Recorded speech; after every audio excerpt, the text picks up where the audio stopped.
আজকে বানাবো ভেটকি মাছের ফিশ ফ্রাই। তার জন্য আমি এখানে একটা, দুটো, তিনটে, চারটে, পাঁচটা, ছটা ফিলে নিয়ে নিয়েছি আর এই দুটো লেবু নিয়ে নিয়েছি। এই দুটো লেবু কেটে এখন এই রস দিয়ে ম্যারিনেট করব। আমি এখন এই লেবু কেটে নিয়েছি, এইগুলোকে রস দিয়ে এবারে আমি এগুলোকে ম্যারিনেট করে নেব। এই লেবুটা দিলে এই গন্ধটা চলে যায়। এরপরে আমি নিয়ে নিয়েছি রসুন, আদা, লঙ্কা। এইগুলোকে আমি মিক্সার গ্রাইন্ডারে করে এইটাকে বেটে নেব সবগুলো একসাথে, দিয়ে এটাকে বেটে নেব।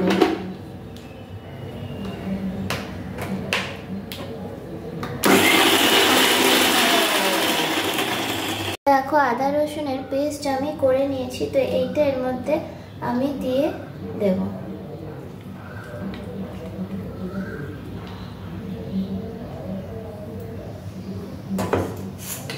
দিয়ে এটাকে ভালোভাবে মিক্স করে নেব, উল্টে পাল্টে এভাবে মাখিয়ে নেব। এবারে আমি নিয়ে নিয়েছি ধনেপাতা, এইগুলোকে এবারে মিক্সিতে পেস্ট করে নেব। এবার আমি ধনেপাতাগুলোকে নিয়ে পেস্ট করে নেব।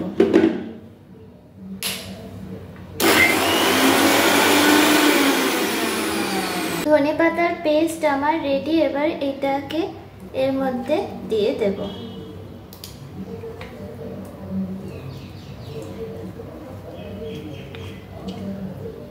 এইভাবে দিয়ে এটা উল্টে পাল্টে মেখে নেব, ভালো করে লাগিয়ে নেব। এভাবে প্রত্যেকটা পিসকে এভাবে লাগিয়ে নেব। এরপরে আমি অ্যাড করব পরিমাণ মতো নুন। তো এই নুনটা দিয়ে আমি আবার ভালো করে উল্টে পাল্টে মেখে নেব। এরপরে আমি দিয়ে দিচ্ছি 3টে ডিম, 6টা ফিশ ফ্রাইয়ের জন্য। দিয়ে ভালো করে ম্যারিনেট করে নেব।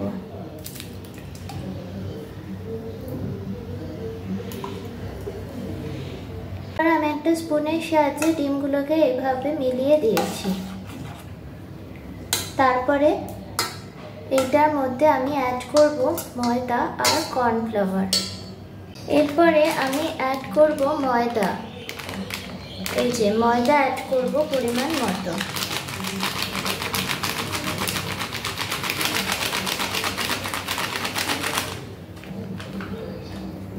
আমি অ্যাড করব কর্নফ্লাওয়ার।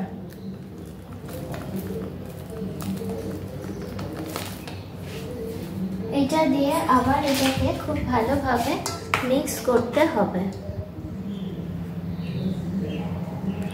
এইটা মোটামুটি হালকা ঘন মতো হবে, সেরকম ভাবে তোমরা মিক্স করবে। এবারে আমি অ্যাড করে দিচ্ছি গোলমরিচ গুঁড়ো। আচ্ছা, এই ব্যাটারটা যদি তোমাদের মনে হয় বেশি পাতলা হয়ে গেছে তাহলে আরও কর্নফ্লাওয়ার আর ময়দা অ্যাড করবে, আর যদি মনে হয় বেশি ঘন হয়ে গেছে তাহলে ডিম অ্যাড করে ব্যাটারটা ঠিক করে নেবে, যে এইরকম ব্যাটারটা হবে, খুব ঘন না একদম আর খুব পাতলাও নয়, মোটামুটি যাতে বাইন্ডিংটা আসে সেই মতো। এবারে এটাকে আমি ম্যারিনেট করতে রেখে দেব। এবারে এটা আমি ঢাকা দিয়ে 2-3 ঘন্টা ম্যারিনেট করতে রেখে দিলাম। দেখো 2 ঘন্টা পরে আমার ফিশ ফ্রাইটা এভাবে আমার ম্যারিনেট হয়ে গেছে। এবারে আমি এটা বিস্কুটের গুঁড়ো দিয়ে প্যাকিং করব।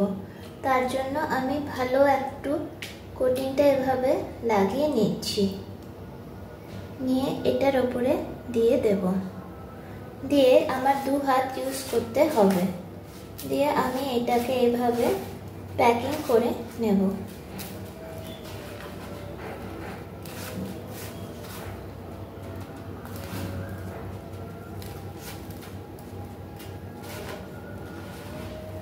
নিয়ে এটাকে মোটামুটি প্যাকিং করে আমি এই থালায় তুলে রাখবো। এটাকে আবার সেকেন্ড টাইম আর একবার প্যাকিং করব। তো তোমাদের আর একটা আমি তুলে দেখাচ্ছি। এটাকে খুব ভালোভাবে এভাবে নিয়ে এভাবে রাখবো। তারপরে হাত দিয়ে বিস্কুটের গুঁড়োগুলোকে চারিপাশ দিয়ে দেব।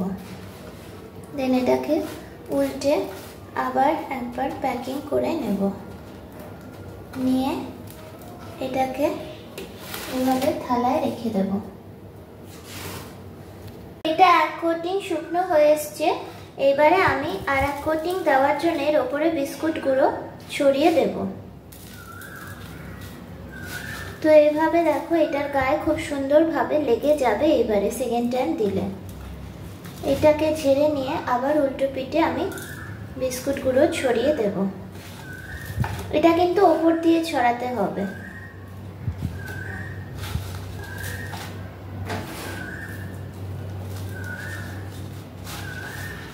তাহলে কম ওয়েস্টেজ হয়। তো দেখো খুব সুন্দর করে আমার প্যাকিং ধরে নিচ্ছে।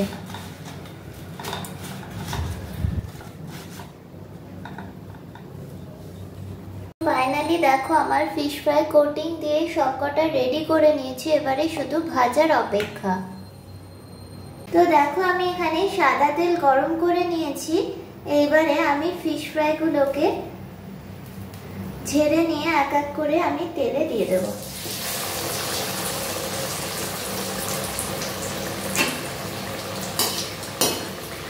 তো এইভাবে এক পিঠ ভাজা হলে আমি উল্টো পিঠ ভেজে নেব। 2-3 মিনিট মতো আমি এটা ভেজে নেব।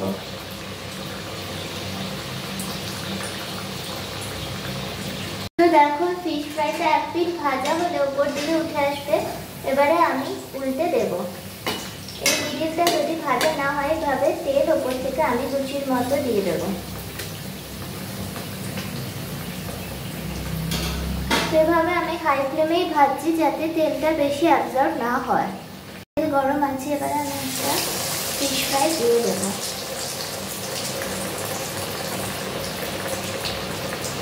তা হাই ফ্লেমেই ভাজবে, তাহলে তেল অ্যাবজর্ব করবে না। তো দেখো এক পিঠটা হয়ে গেছে। এবারে আমি উল্টো পিঠ করে নেব। এভাবে একটু নাড়িয়ে চাড়িয়ে নেবে, তাহলে ভেতরেরটা ভালো ভাজা হবে। এটা এরকম 2-3 মিনিট পরে আমি এটা উঠিয়ে নেব। আমার আর এক পিঠও হয়ে গেছে, 2-3 মিনিট ধরে ভেজে নিলাম। এবারে আমি এটাকে উঠিয়ে নিচ্ছি। তো এভাবে আমি প্রত্যেকটা ফিশ ফ্রাইকে ভেজে নেব। তেল ফুটছে, গরম তেলেই দিতে হবে, তাতে বেশি তেলটা অ্যাবজর্ব করে না। হাই ফ্লেমে আমি ভেজে নিচ্ছি। আর একটা টিপস দিচ্ছি, এরকম উপর দিয়ে দিয়ে তেল দিলে ফিশ ফ্রাইটা আরো সুন্দর হয়। এবারে এটাকে উল্টে দিয়ে এটাকে আবার এইভাবে তেল দিয়ে দেব, তাতে খুব কম তেলেই ভাজা হয়ে যায়। দেখো ফাইনালি আমাদের ফিশ ফ্রাই রেডি হয়ে গেছে। তো একটা তোমাদের ভেঙে দেখাই কেমন হলো। এই দেখো কতটা পুর ভরা ফিশ ফ্রাই, একদম দারুণ খেতে এটা হয়েছে। আমি খেয়ে দেখেছি।